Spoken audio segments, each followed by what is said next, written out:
Inabutan ka na ba ng gabi sa pagbabike?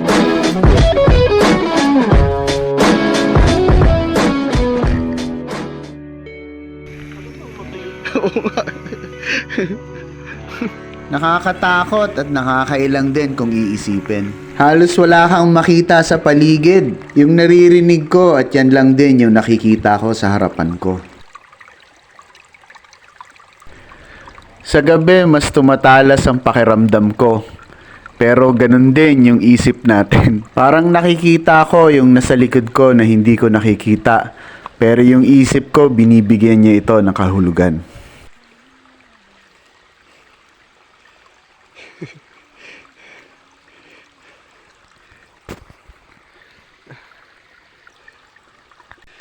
Bibihira nang madaanan itong lungkutan, pababa man o pataas.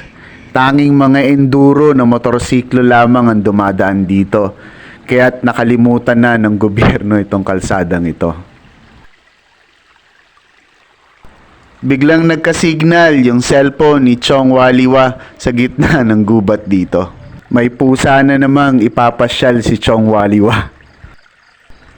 Naalala ko 5 taon yung nakalipas dati sa Mount Oro. Bibihira lang talaga sa ganitong oras ang dumadaang tao doon. Isang nakaset up na tambayan itong lugar na hinintuan namin. Naisip ko to at sinabi ko kay Chong Waliwa na masarap tumambay dito pagkatapos natin bumaba ng lungkutan. Habang nagse-set up kami ng bonfire ni Chong Waliwa dito, may pamilya na umaakyat, pauwi na sila. Nagpaalam kami na tatambay kami sandali lang dito. Magpapahinga lang kami. Pumayag din naman sila.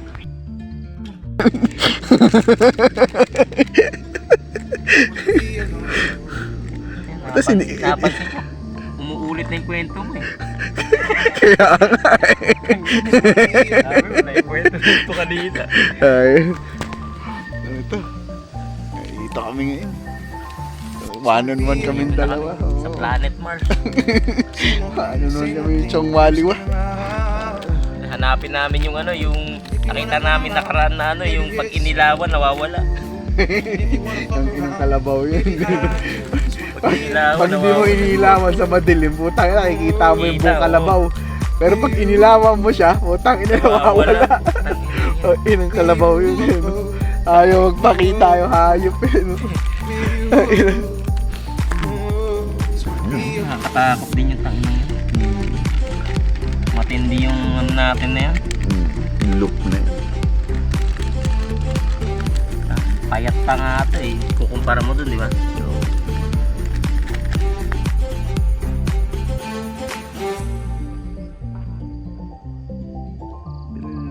kasi nakakatamad eh. Ano na si ano, Kuyang. Kasi biyahe namin, lalagay namin doon sa noodles. Yes. Si Kuyang, oh. Ayan, oh. Kuyang Nights. Ready to Oh, hindi na, ayaw niya sumama eh. Saka na yung akyat papaya, uy. Bonfire, tapos may overlooking doon.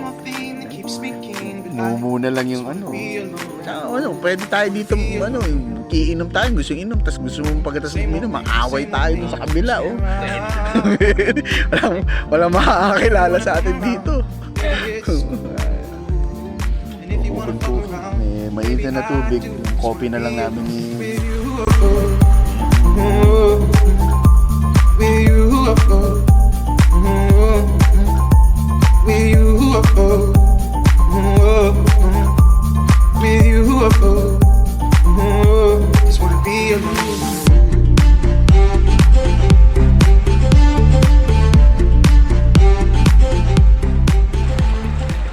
Hindi madali itong rutang to.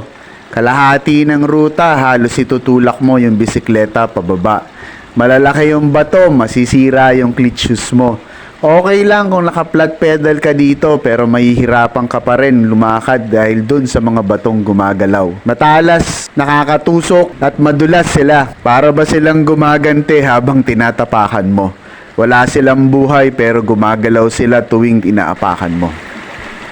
Malapit sa Ilaya River, merong ilog na maliit na naririnig kami sa paligid. Ayun yung baba. Chinek ko yung pinanggagalingan ng tunog ng ilog. Ito yung tumambad sa akin. Linaw ang tubig ko galing sa ibabaw ng balagbag.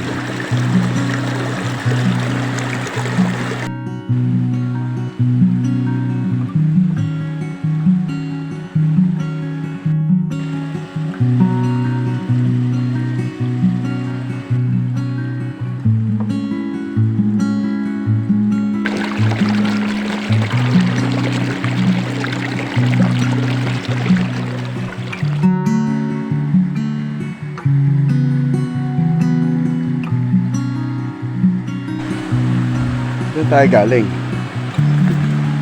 Uy. May bunga oh.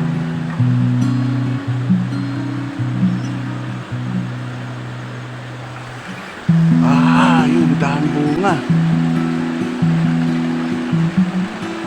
Ready na ang tumanggap ng mga bisitang maliligo sa ilog ang Sitio Ilaya. Marami ng mga cottage sa paligid. May mga ilaw na din. Malalim at maganda yung tubig na ginawa nilang pinag-ipunan galing sa ibabaw ng ilog. Bandang February, simula ng linggo sa buwanan nito. Maraming mag-enjoy sa pagdating ng tag-init. Siguradong dadayuhin ito. Madilim. Wala na akong ilaw. Isa na lang ilaw ko. Yan na lang.